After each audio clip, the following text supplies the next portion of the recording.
This is Alexa Linton, and you're listening to the Whole Horse Podcast. I'm coming to you from the Cowichan Valley on beautiful Vancouver Island in Canada, and I'm excited to be bringing amazing instructors from around the world to share their knowledge about all the ways that we can keep ourselves and our horses well and happy, and about some of the cutting edge techniques, training, and different aspects that are coming into the horse industry and changing it from within. I'm so excited you're here, and I'm excited about the times that we live in and the shifts that are happening in the horse industry before our eyes. Let's get started.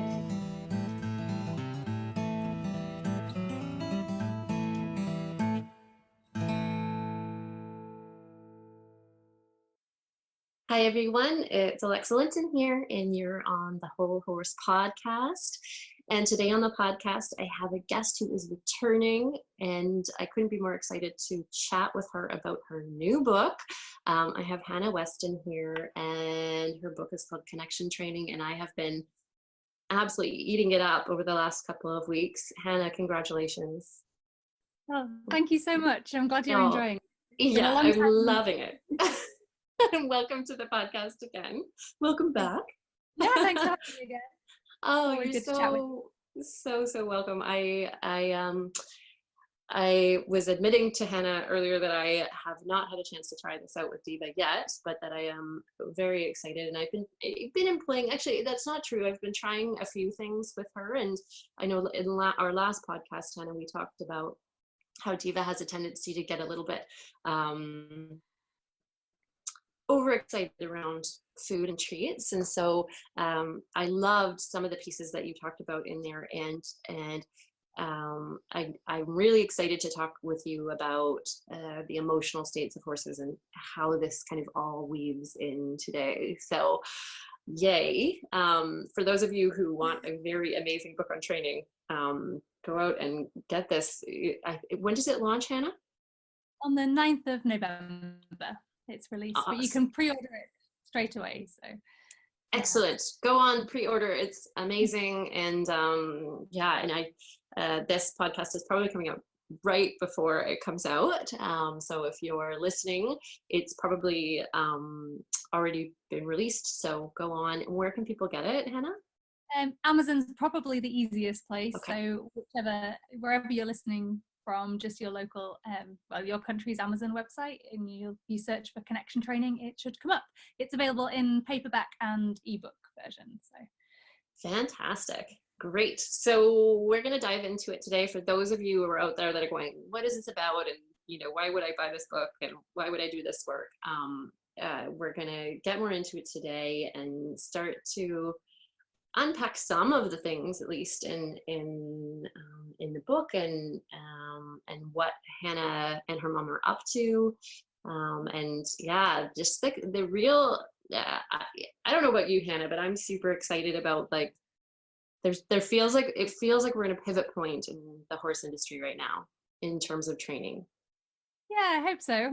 I hope so. I have my fingers crossed. Maybe I just live in a tiny little fishbowl, which is entirely possible. Well, I felt like that for a long time. So, but I think there definitely are more. I think the internet's really helped people to find out about more options and to be able to get different solutions to different problems, whether it's management or nutrition or tack fit or training. So I definitely think that's more available, which is helping to big time. And I think people don't feel as alone. I've really heard that from a lot of horse people, that for a long time they felt really, especially if they were doing things differently than other people in their barn or whatnot, that they had this sense of being like, oh my gosh, am I just crazy? And that's sort of shifting. People are feeling that there's more space for what they're doing and more collaboration with others. Yeah. Absolutely. As well. And more other people to draw on and who have also tried things, so they can get more support and advice and a bit of community support when it feels like it's hard to find the right solution for your horse. So I definitely think it is changing, and there's lots of good science coming out, and a lot of just horse owners putting these things into practice. And I think it's really nice that the general kind of welfare and how people are looking at horses is changing, I think. Yeah, absolutely. And it's growing and shifting. And I really love in your book how you really go through all the pieces. So there's, a little bit on the environment and how critical it is in, it's funny how sometimes, we understand things, but we don't understand things. And one of the things that I had shared with me on a few podcasts back was because I was like, so what do we do, with a horse that's like in kind of a crummy environment? Like they're not getting a lot of motion, maybe they're not getting the foods that they need. They're surrounded by electric fence. There's, and the person said, don't ask as much of them and don't expect as much of them. And I was like, oh, it was like this light bulb went on for me of, oh yeah, like they just don't, it's like a human that was like in a really stressful environment. Yeah, totally. Not going to perform at the highest level. That adaptation is really shifted. So I think that brings us into this perfect segue into what I wanted to talk about today, which is in the book, the first portion of the book, you really delve deeply into the research around emotion in horses. Yes. And I just loved the way that was like set up right away. It's like, this is the foundation of what's going on for us. This is the foundation of this training, and we need to understand this. So can you tell us a little bit about the research that you pulled on? I know there was a particular researcher that you sort of cited a lot. And why did you choose that particular person to, in their work to really highlight things?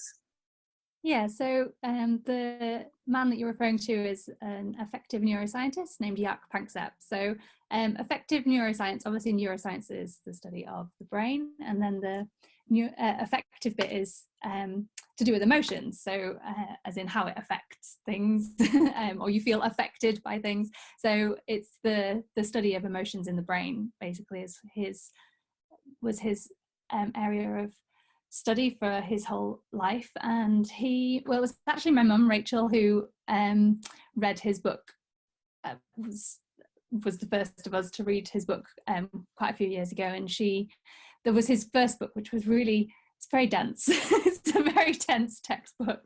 And she read the whole thing cover to cover, picking out all of these bits. But the fundamental, the core of his work was that he isolated specific structures in the brains of, well, it's all mammals and most birds and some fish apparently, but if we go for mammals, and so these are specific structures or areas of the brain that relate to specific emotional states, and these are found in the same place, the same setup in the brain across all mammals, which is quite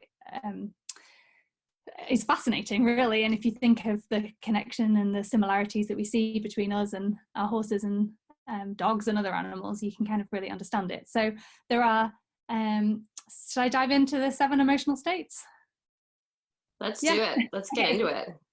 So the main kind of base, the kind of core emotional states that he outlined were, the main one is the kind of umbrella one is the seeking system. So the seeking system is basically your get up and go. So whatever you're looking for, anything from finding shelter, finding heat when you're cold, shade when you're hot, finding food, finding companionship, finding entertainment, or escaping something, or like something that's unpleasant. So it's the seeking system is about finding the solutions, the answers, and that's what really triggers all behavior, really, that when that has to be activated in order to have any kind of behavioral response. And then there are 3 positive emotional systems and 3 negative emotional systems. So the positive ones are play, which self-explanatory, care, which is the social interactions. So that begins with bonding between the mother and the baby, but then it's also any kind of social interactions, and of course that's really strong in horses. And lust, which is not one that we want to use much in training, but is an important one all the same. And then the three negative ones, you've got fear, which is fear of pain or fear of your life, which again is a really strong one in horses because it kind of links to spooking. You've got the panic/grief system, which is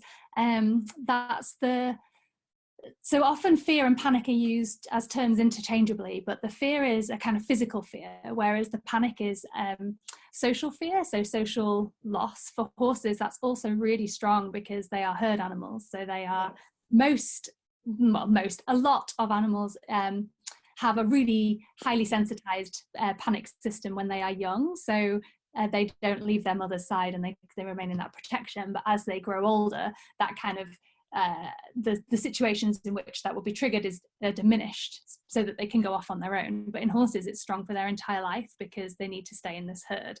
So of course that leads to things like separation anxiety and any kind of distress about or anxiety about leaving their herds and herd mates going out on their own. And then the third negative system is rage, which is in horses actually fairly low typically. So if the studies of healthy feral horse herds there's very little rage, and horses will flee if they're given the chance most of the time. So in horses, that it gets kicked in occasionally around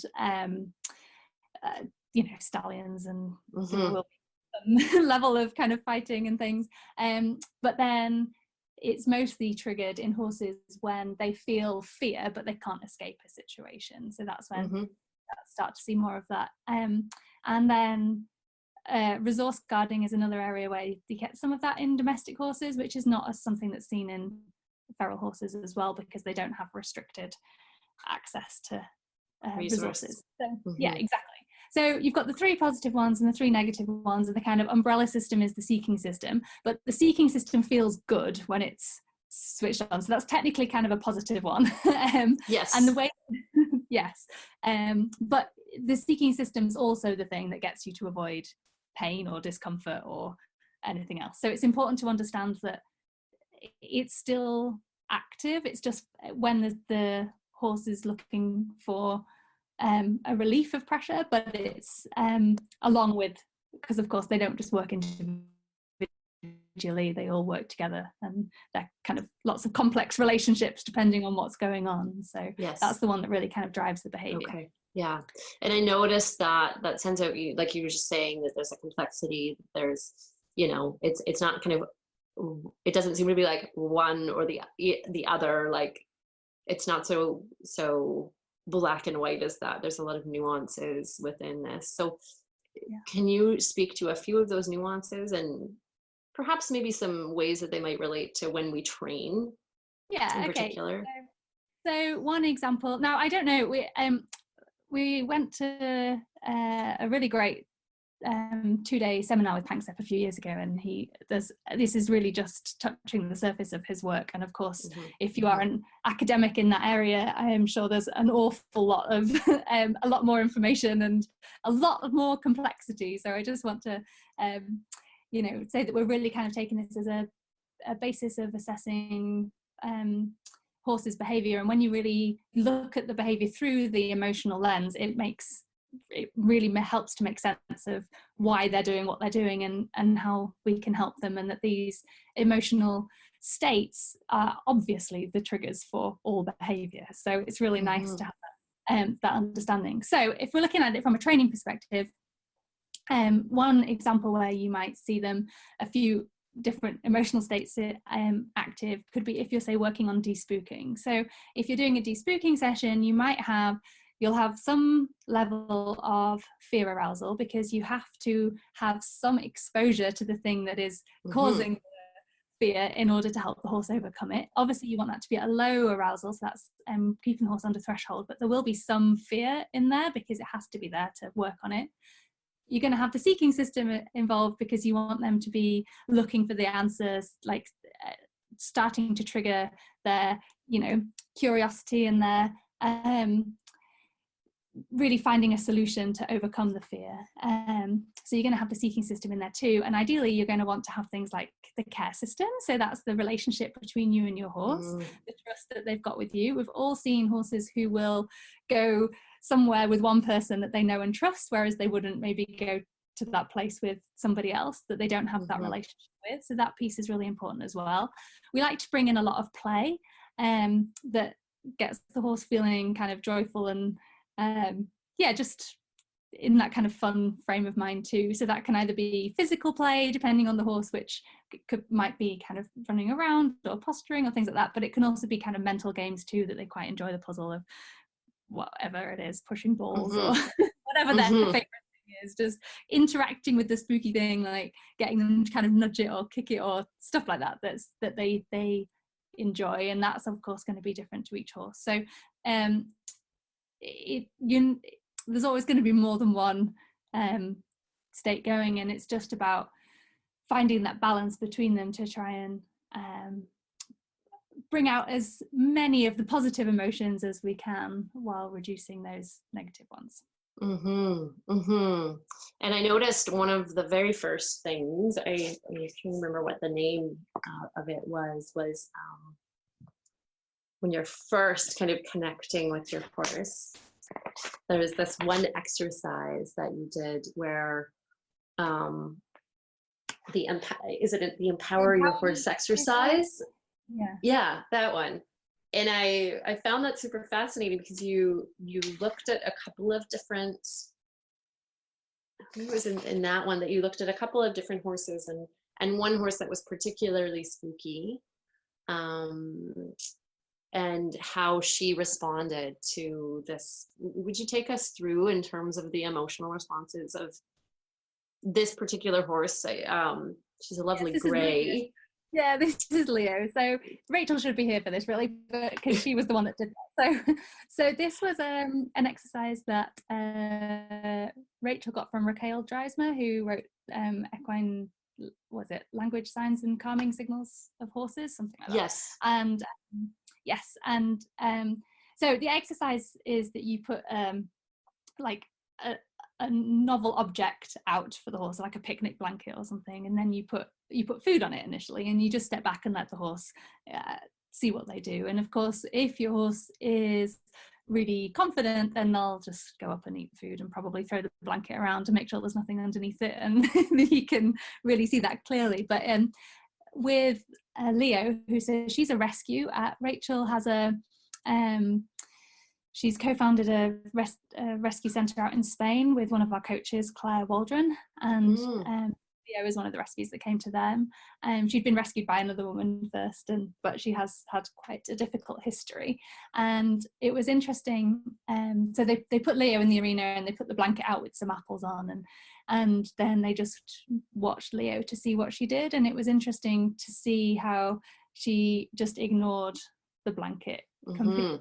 Went and stood at the far end of the arena looking away from it and not engaging. And she needed, actually, it was when Claire went in with her and explored the blanket with her, that she had confidence to go and look, which just shows what a lovely relationship they have, and that it's that care system coming in, and that, you know, the trust and the working together. And the aim of it is that, which they got to with Leo. So initially Claire helped Leo go and explore it, and of course then Leo had a positive experience with the blanket because she got the apples from it, and the next day they repeated it again, and she was able to go over by herself and explore it and have a look. So there's this balance where we really want to work on building that relationship, because it's really nice, you know, you want to have that trust that when you go somewhere, your horse is like, they're probably going to have a good idea about this. I'm going to follow them, and it's all going to work well. So that's a really nice piece to build. But we also want to build the horse's own confidence in themselves and their own curiosity their own ability, so they're not always just relying on us or following us, that we want them to have their own ideas and their own kind of suggestions for things to do, and to be solid in themselves as a person as well. So this exercise is partly about assessing how your horse reacts to novel objects, and to food, which is a slightly different exercise, but that's also really key to the training. But then also how whether your presence helps them or not, and then really seeing if we can build their confidence on their own as well. So there's kind of a lot of different pieces going on. Yeah, I noticed that, you know, and it was really, I absolutely appreciated the way that you broke it down in the feeling states, because I think that a lot of us as horse people,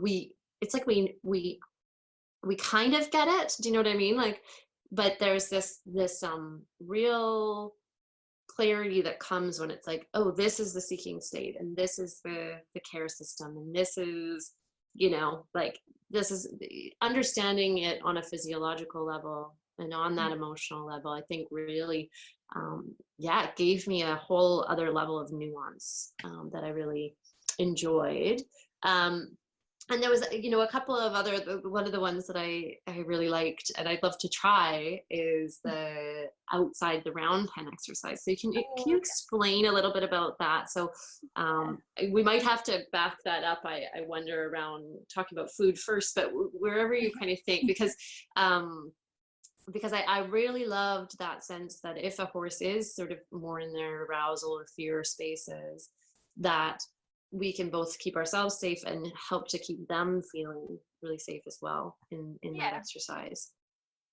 Absolutely. So the around the round pen exercise came because I'd done some stuff. There's a term, protected contact, which you might have come across, which is used a lot in positive reinforcement in zoos and things like that, because there are so basically it means that there's a barrier between you and the animal, and so it keeps you safe primarily. I think that's probably where it came from, if they're working with animals that could be potentially dangerous.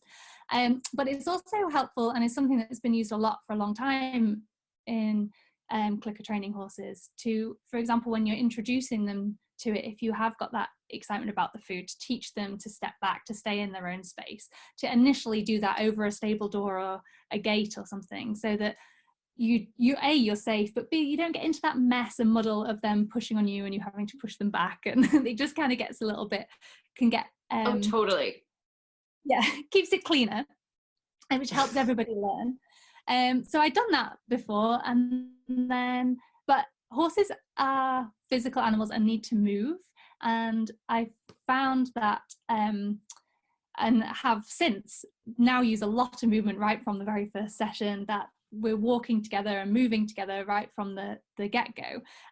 So I wanted protected contact situation that was allowing me to move with the horse. And this came about because I was working with one of my own rescues, particularly, who was quite dangerous, but then of some quite difficult horses that I was working with clients. So these would tend to be horses who would barge or pin or bite or threaten to kick or rear, or the ones that had behavioural issues that they'd come to me with for help with. And again, it was a way, I was like, we need a way to move and start to connect with these horses in movement, which is going to be safe for everybody. So that's when I had the idea of setting up a circle where the horse could be on the outside, the human could be on the inside. And this initially was just like a piece of electric fence tape around, not on obviously, but a piece of electric fence tape or something like that around some posts, or poles on cones or anything like that, that gives a little bit of a barrier between you and the horse. And so that's kind of where it started, because when the horses then, if they did get tense or they did go into their old behavior patterns, you were able to stay safe and stay calm, so that you could actually think through how best to help the horse in that situation. Because I think one of the things, especially if you've had bad experiences with a horse, is when you feel that tension come up, that tension comes up. And of course that then escalates, and just having a barrier, so you know the horse can't cut in front, can't stand on you, can't jump on you, can't do any of those things. Totally. And enables you to stay really calm, really present, and to help the horse find a different solution. So this is, again, we're going back to the emotional states, where you're going to have some of whatever the negative emotion is, probably fear, maybe a bit of rage, that's kicking in the horse, that's being triggered. But we've also got the seeking system as they're looking for a solution as well. So and then you're working together, so you've got the care system going on there too, where the two of you are working that relationship. So if you feel that tension, you can maybe just, walk forwards a bit, breathe out, soften your energy, like, hey, it's okay, just walk on, like, through that tension. Maybe you hold a target out to guide them forwards, and as they kind of just soften a bit and come out of it, you can reward them. So it's a way to teach them how to come down and to be relaxed and feel positive safely. But since then, it's also something that I use all the time. I use it for teaching lunging, because it's really nice for the horse just to have a barrier to follow, and you can then just like spiral in a little and then back out to them again. So there's none of this confusion about chasing the horse away from you until they hit the end of the rope, or what that distance should be. Yeah, because a lot of horses have a lot of bad history with lunging, and so do round pens. Yeah, absolutely. And I use it a lot for, like, I'm teaching faster movement. So young horses going up into trot and canter, like, these faster movements are exciting. The only time they trot and canter in the field, or when they're out feral, is when they are excited or scared. So bringing up that energy triggers those emotions as well, and suddenly they're like, pigging off the walls. It's quite nice, again, to make sure that they've got that barrier to follow, that they're not going to come in on top of you. You don't have to chase them away and get into that muddle. You can just, again, talk to them, reassure them, and as they kind of come back down to just a little jog, you can reward that instead, and they start to learn how to go forwards and stay calm. And yeah, I do use it for teaching in handwork, like shouldering and things as well. So it has a lot of different but it's really fantastic tool for keeping everybody calm and clear, which helps to keep everybody calm anyway. And then once you've got it, like, so if I am working with a difficult horse, we'll begin with the barrier, get some nice soft walking together, establish walk and halt, changing the pace within the walk, nice and soft with the barrier between us, and then I'll just step out so I'm on the same side as them for a little bit, which can be, again, quite challenging for the horse. So you might just do that for a short time, then come back in to the round pen where they've now established this is nice and easy and calm, and then after a bit go back out again until you don't need it anymore. So it's always a tool just to teach something at the beginning, but it's really, really helpful to. That's awesome. And so dialing back a little bit, or sort of rewinding a bit for people that don't necessarily do this training. Number one, go back and listen to the first episode that I did with Hannah, because we do, she answers a lot of my questions that I had about sort of positive reinforcement training and clicker training and those sorts of things. Is I know that we all, there's often some sort of like, stuff that comes up for us around that. I know, I was sharing with Hannah in that podcast that my mare gets quite hyper aroused with food, and I've been loving, like, we talked about this in the first podcast, Hannah, but I've been loving reading more about the difference between, like, high value and low value reward, because I think that's often so missed. And also that, because I'll always do the, like, I'll just have like a couple of treats in my pocket, and I'll just like offer them up like one at a time. And I had never really understood how frustrating that must be for a horse who's like used to, it's one thing for me to do that with my dogs, but for a horse that wants to, like, they're a grazer, they want to chew for a while, they want to, not just like this one little thing and then it's, it's done. So can you share a little bit more about that difference? And because I think a lot of people do that, where it's like just one little thing, right? Absolutely. So, I mean, food is such a powerful motivator, well, for all of us actually, but for sticking to horses. Yes, I love food. We all get excited when we're going out for a fancy meal or someone's cooking for us.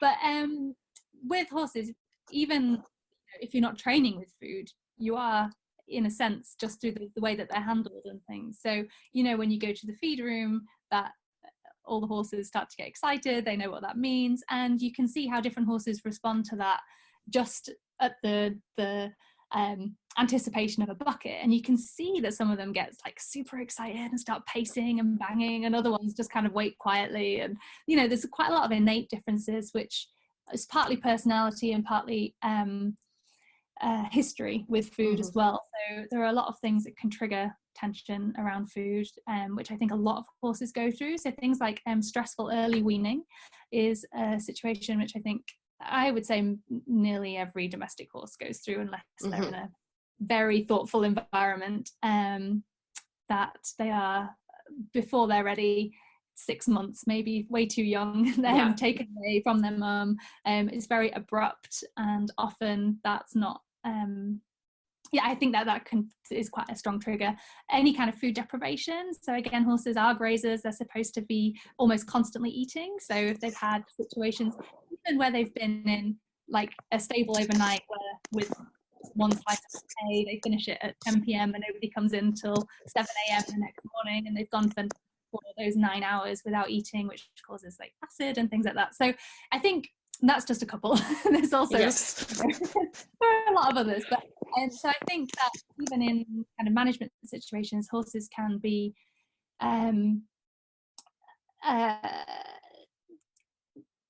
food can be a stressful situation and can trigger a lot of tension for a lot of horses, but it's also a really powerful reward to use, and it's one that changes a lot of emotions very quickly and easily, actually, in comparison to a lot of other rewards. So it's something that I think is really valuable to be able to use in training. And often if you just add in a few treats, the motivation goes really through the roof, and they get really enthusiastic about that specific thing that we're asking them to do. But I also think it's important to do it just for their general management. And again, it depends on how you keep your horses, but most horses have their food is controlled by us when they get their hay, how much they get, when they get their bucket, what they get, all of those kind of things. And I think that this is all part and parcel of helping horses to be calm and relaxed around food. You mentioned that with your dog that you can give them like little bits, and that's fine.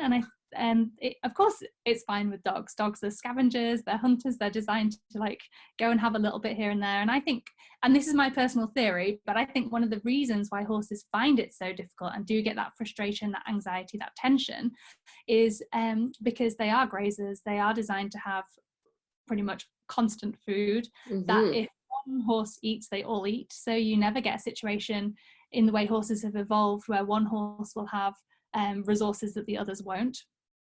And they are designed to problem solve at a very low level of arousal. So they'll be just browsing different plants, like, oh, I'm not going to eat that. Doesn't say, oh, that bit's a bit nice, I'll have a little nibble of that. I'm like, oh, I'll just follow this tasty bit of grass over here, and maybe I'll have a leaf here. It's like very low key and very relaxed. Or it's very high level arousal. So they're running from something, they're all spooked, and they're fleeing from danger, in which case, yes, the seeking system's still on as they get out of there, but it's at this really high arousal level, and they're not particularly cognitive. I don't think at that, that they're just kind of running. So whereas if you look at something like a dog or a rat, and a lot of these experiments and studies have been done on things like rats, but as they scavenge, they're like, they'll go, oh, what about what's over here? Oh, there's nothing over there. Well, I'll run over here and I'll jump this and I'll follow this smell. And oh, I got a little tidbit and I'll follow this smell and I'll run off. And they're designed to problem solve at this high energy level while getting these little small rewards all the time, which is kind of this kind of situation that we set up with training animals. So I think that's why horses find it tricky, and why how you begin is really important. And I have really changed how I introduce it over the years, because I've made the mistake of just having a go, getting in there, and then, like you have found, like, well, I've got loads of motivation, but no relaxation. no focus. No focus, some frustration. I feel like it's all about the food and not about me at all. And hello, I'm here, I'm not just a vending machine. Yes. And then you have to back off and change it. And it's much easier to go in from relaxation and connection from the beginning, which is why I introduced Totally. I found some places where that is kind of handy, like with Diva. If I get something like really tasty and I do her feet, for example, like I trim her feet myself, then she's so distracted Yeah.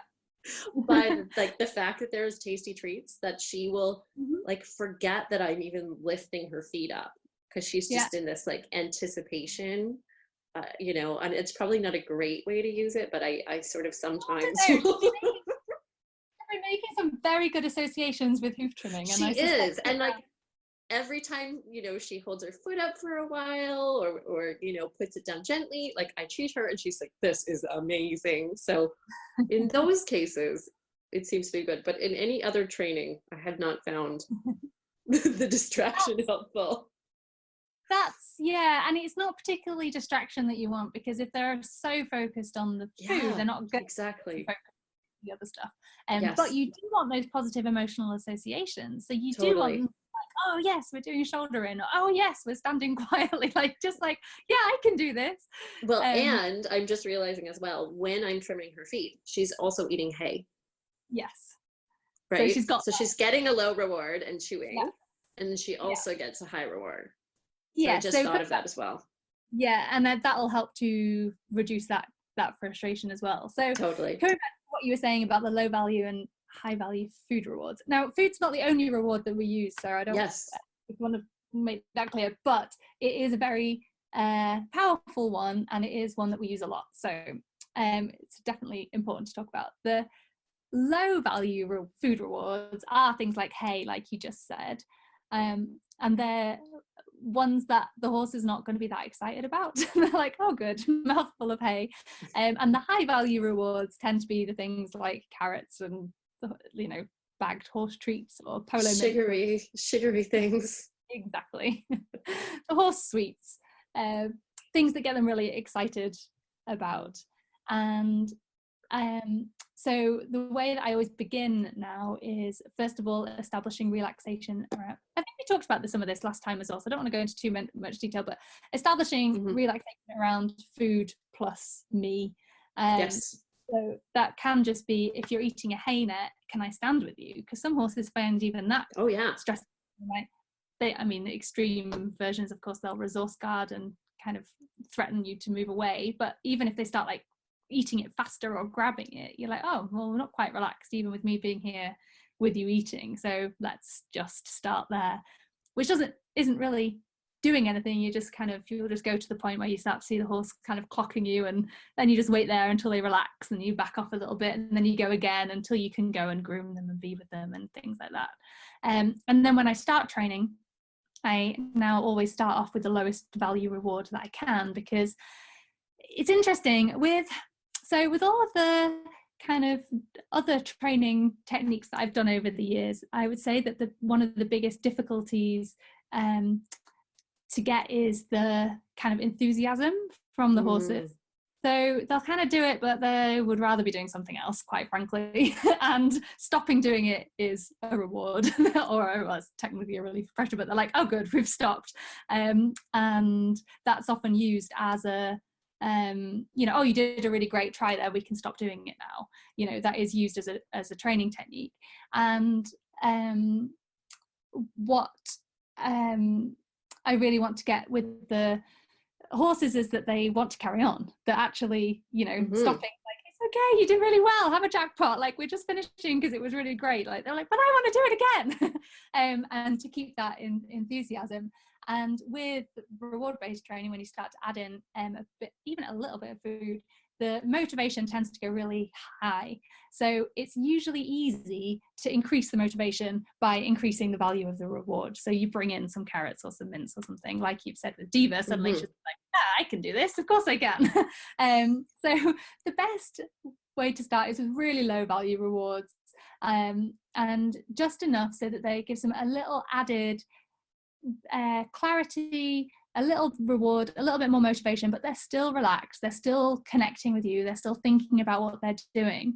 and they haven't just got focused on the food. And if you do need a bit more motivation, then try something a little bit tastier, and you can mix them up even in training as well. So you can, you know, really kind of tailor it to the horse. And you might find at the beginning of the session, when they come in, they're like, yeah, we're doing this is so exciting, because they all, you know, line up at the fence waiting for their go, and they come in. And at the beginning you might find they've got a lot of enthusiasm, so maybe you start off with just a really plain chopped hay, chaff or something, and that gives them good mouthfuls to chew as well, which is really important.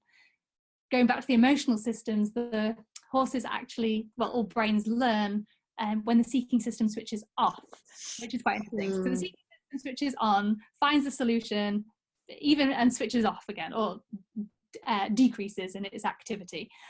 And that's the point that the brain clocks, I found the solution there. So if the animal is looking for a food reward, then there's got to be some level of the seeking system decreasing. And with horses, it seems chewing more. Sometimes if they don't chew enough, it kind of stays on, and that can lead to this escalation of more and more and more and more excitement, as the seeking system just kind of gets more and more and more and more frantic as they try and find that solution. So giving them a big mouthful to chew kind of tells the seeking system, you found it, and they go into this like, relaxed, and then they remember that piece of learning. So yeah, you kind of start there, and then maybe later in the session, when they get a bit tired, a bit more satiated, you might bring in something a bit tastier, to make sure that you still have a bit of enthusiasm and motivation, and you can really play around with that to tailor it to the different horses. Perfect. And there was one thing in there for me. So that switching off of the seeking system, and this, so with horses, this chewing, this hangout. And I know in your book, then you also talk about this idea of this gradually moving to, rather than treating for everything or rewarding for everything, then it's sort of starting to, you're still sort of marking at certain places to say, hey, great job, but you're not rewarding at every spot. So you're able to get some continuity in the work, because I think that's another thing that kind of comes up as a concern about positive reinforcement, is you're doing this like one little thing, and then you're basically becoming the Pez dispenser, right? Like any little thing that goes right, you know. So how do you get to that place where there's more continuity coming in with the work that you're doing, and less need to kind of stop and have a reward break? I think you're right. It's a really common concern, because you don't want to be having to feed your horse after every 2 strides, and you know, you do want to be able to take them to lessons with, or rides with friends, or go and do stuff with people who so, you know, maybe don't understand that you're going to feed every 2 steps, but you still want to learn from them in a positive way. So you want to be able to build up a little bit of duration. And I also think it's really important to train horses, even if you are working with food, which I obviously recommend, but that they're just as happy to be handled and to do things, maybe not to the same level of enthusiasm, but to be able to do things happily with or without food on you. Because if you do just do the things with the food, you can get into this pattern where if you have food on you, the horse is like, yes, absolutely, but if you don't, they're like, well, no. Or if they do something which they expect to be fed for and they don't, that can cause anxiety and frustration as well. And I think it's really important that we train them to be, I want my horses to be really, like, this comes back to the empowerment exercise, solid in themselves, really resilient, which is about having confidence that even if they're unsure, or even if things happen differently to normal, it's going to be okay. And this is, I mean, a very specific connection training approach, this idea of let's keep things really fluid and varied and reward the horse for when they're relaxed and handling it really well and making good decisions in that moment. And it really makes horses very adaptable and very confident. So I do start this off right at the beginning when I introduce excuse me, when I introduce connection training to the horses. by doing things like, so I'll do no food mini sessions right from the beginning, for example. So the general training session is usually 20 to 45 minutes, something like that. But within that, it's split into these mini sessions, which again is something that a lot of instructors do anyway, where you'll work for 5 to 10 minutes on one thing. You maybe like through the warm up, and then you'll go and have a little break, which can be everything from a free walk on a long rein to a graze at the side. And then you'll do something a bit more advanced, and then you'll do another exercise. You'll come back down to something easier at the end. So you split it into these kind of mini sessions. And right at the beginning, I do that as well. And so I'll begin the no food mini sessions from the start. So we might begin with what I call casual connection time, which is really just hanging out together. And that can depend on you and your horse. So maybe you're walking together, maybe you're at the hay net together, maybe you're grooming or scratching, just some nice time together. Then you might go and do a little bit of training. So whatever it is that you're working on at the beginning, that might be leading, targeting, backing up, standing on. And you can be rewarding them with food, and then you'll have another little break together, which can be, again, it might only be 30 seconds, but you maybe just go to the side, have a little scratch, and then I'll repeat the session but without any food. So I'll just, and it can be shorter, so it might not be 5 minutes, it might be only a minute instead, because you want the horse to stay keen and not get anxious or anything. But if you do this right from the beginning, then they don't expect the food all the time right from the start. They're like, oh, it's still okay. And I'll use scratches if they like scratches. A lot of horses already respond to praise anyway, because they've had praise. And again, I'll be aware of what the horse finds easy or harder. So if I'm working with a horse who likes to go, then say we're just walking on walk and halt leading. If they stand still, I'll say, yeah, that's great, mark them with a click or my voice. Fantastic. Okay, now let's walk forwards again. So in that case, I'm going, okay, you stood really nicely for 3 seconds, which I know is really hard for you. Let's walk forwards. Whereas for a horse that struggles with that, maybe if they walk forwards for 3 steps, I'll mark that, and then we'll stand still. And they'll go, phew. And I'll go, you did really well. You walked on. Okay, now let's stand still. Have a little break. Okay, should we try again? This time we get 4 steps. Fantastic. So you can kind of tailor that to the horse, but you're doing those little tiny sessions without the food right from the beginning. And then you'll bring the food back in, and you'll carry on and do a little bit more. From the very first session, you're teaching your horse that with food, without food, it's all fine. It's all good. And I also recommend not being worried about making mistakes. So this is it's connection training, not perfection training idea. And this ties into that. Yeah. Yeah, because we don't all get so worried about doing it right and so focused, and I don't think that's very helpful for anyone. No, having been a recovering perfectionist for quite a while, yes, I can say with definity that pattern has not served me very well in my life. It's stressful. It's super stressful. Yeah, absolutely. And you don't try new things because you're terrified that you're not going to do them right. Yeah. And then your horse gets stressed out too, because my human is super stressed about something. Every time we try a new thing, they get so stressed out. Like, this can't be a good idea. Let's just Exactly. So I know we have about 10 minutes left, or a little bit less. So I wanted to speak, I think this is a perfect segue, to human emotions and how our human emotions impact our horse emotions, because you did chat a little bit about that in the book as well. And I know that this comes up in a number of conversations that I've had with guests, but I'd love to hear your perspective as well. Yes, I think that it's important to look at, like, when we're working with a horse, that it is a partnership, and we both have things that we bring to the table, and that it's about how we work together. And of course, we're the ones that kind of have the agenda in a training situation, so it's up to us to set it up as best we can for the horse, and also to if there is any kind of emotional tension, it's up to us to change it. We're the ones that have to bring in the whatever it is, the different setup, the different mindset, but something to help change that that pattern. And I mean, horses are so sensitive. There's we quote Lucy Reese in the book, who's a brilliant ethologist, and her latest book, Horses in Company, she really talks about the synchronization of horses and how they really work together, and their mirroring, and how that's really important for, well, their safety, but also their relationships. And of course there's the fantastic studies done on how they, you know, mirror our heart rate and our breathing and things like that. So it's of course really important that what we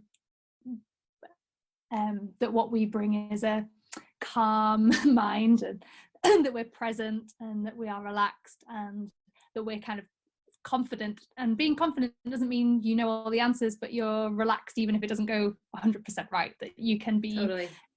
that you can be kind of light with it, actually, light-hearted. And so of course that takes work on ourselves, and there's another piece to that which is really tied in, is this idea of internal cues. So there's internal and external cues, and the external cues are the things we have to teach. So voice cues, or rein cues, leg cues, rope cues, holding a target, hand cues, things like that. And the internal cues are the ones that the horses respond to innately. So our breathing, our focus, the way that we move, how fast we move, all where we position ourselves, all of that sort of stuff. And in order for that, for the training to go smoothly, they've got to be in sync with each other. And I think a lot of conflict and tension comes up when we're asking the horse to do one thing externally and something else internally. So really for, if we're riding, asking the horse to go forwards using our legs or our voice, while internally the rider is anxious and they're tensing up, their breathing is gone shallow, they're tightening their body, and everything else inside them is telling the horse to stop. This is going forwards, not going to be a good thing to do at all. And of course that's going to bring up fear, it's going to bring up conflict, it might bring up a bit of frustration, which is the rage system, confusion, and none of these are very good. So I think as a horse person, it's really about assessing ourselves. And again, there's Rachel's done an exercise in the book about finding your comfort zone. Yeah, and there was also the one on breathing too that I really liked. Yeah, and the breathing. Yeah, and you know, just spending 10 minutes before you go out to your horse doing either a breathing meditation or some yoga or tai chi or something that gets you into your body and into your breath makes such a difference to the quality of the session. And the horses obviously respond to that so well as well. And I think a lot of it as well, I mean, traditionally in horse riding there's an awful lot of suppressing your own emotions, as well as horses actually. But I was gonna say, I mean, but a bit of both. There's definitely a lot of both. It's like neither of you are happy, but we've got to get on and do this. I must ride today. Absolutely, get straight back on. And you know, oh my gosh, that one always blows my mind when you know, you come off so hard and all you can hear from your first instructor is like, get back on that horse, you know, and it's just like, this is like the worst possible time that I could get back on this horse. You know, like all of my systems are in activated stress mode. Not going to be a good rider for this horse right now. No. So let's bust that myth, everybody. You do not need to get back on your horse if you come off. No, and then part of that is I really, really recommend dismounting if you do feel like you're disconnecting from your horse. Thank you. Yes. So there's this whole idea that if you dismount, you know, you're letting the horse win, and that they'll learn to be spooky to get you to dismount. And I'm like, well, I don't really want to be riding a horse that doesn't want me riding them for a whole host of safety and ethical reasons. But secondly, I don't feel like it's a battle between me versus horse. We're in this together, so either we both win or we both lose, and the way that we both win is by us feeling good. And so it's how can we again create these positive emotions for both of us in this situation. So there's a chapter in the book called The Connected Trainer, which looks at a lot of these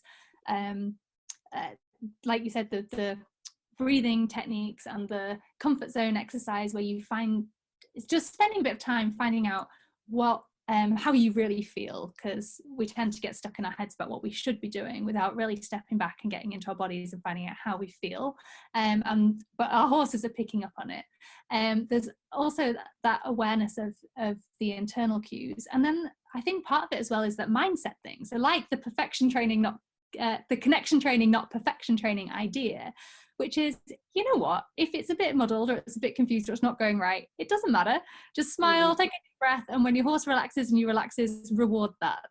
And there's this whole, again, this is mostly in clicker training circles, where it should be, it's kind of like errorless learning idea, where it should be exactly planned so that it goes step by step and the animals never have any moment of confusion or getting it wrong. And I just think that's impossible to achieve. So let's actually set them up so that if it's confused or it's muddled, they're cool with that. And that really helps for the times when external stuff happens as well. Totally. Whatever that may be, something, you know, coming into a dog running into the arena, or someone else handling your horse, or whatever you meet when you're out on the trail. That if we've taught them like, hey, you're not sure, but what do we do when we're not sure? We take a deep breath, we reconnect, and we have a treat. Like, we can deal with stuff. We can deal with not being sure about the situations, and that builds that relaxation. So yeah, I think that's really as well. Fantastic. Well, for those of you who are listening, these are all the reasons that you need to go and buy Hannah's book. I've really loved it, and I think it's an excellent resource, Hannah. Thank you. And I also love, throughout the book, there's video resources. I haven't gone on and taken advantage of these yet, but I am excited to, because I'm a visual learner. And I'm also very kinesthetic. So seeing something happening in, you know, real time for me is really, really helpful. And I'm super excited to go home and practice these with Diva as well. I feel like it's really, I'll keep you posted on how it goes. And but I feel like, you know, for this next phase of our life, now that she's 20 and we're kind of like, you know, both adulting a little bit more, this is going to be some really neat stuff to add into our, you know, experience together. So I really, really appreciate it. And yeah, it was such a fun day when I received your book. Like, I was like, oh my goodness, it was. Well, thank you for that. I'm glad you're enjoying it.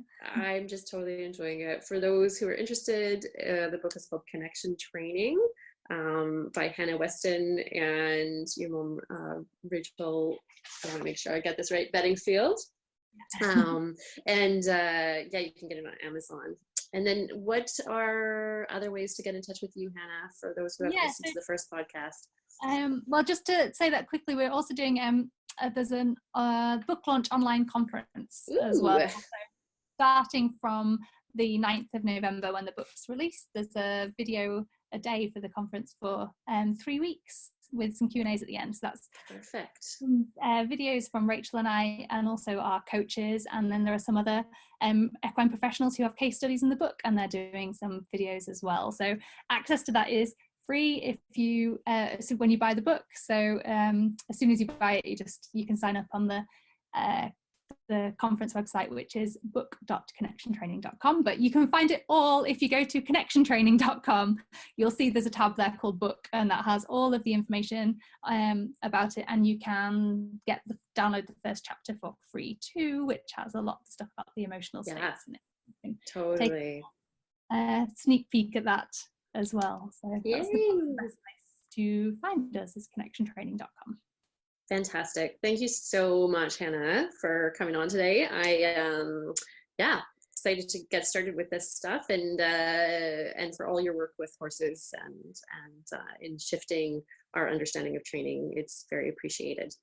Oh, well, thank you. And you too, with all the work that you do as well. So thanks, Hannah. Yes. And for all of those of you out there tuning in, thank you for taking the time out. And we hope that this serves you and your horses in some positive ways. And I'll look forward to seeing you and connecting with you all soon.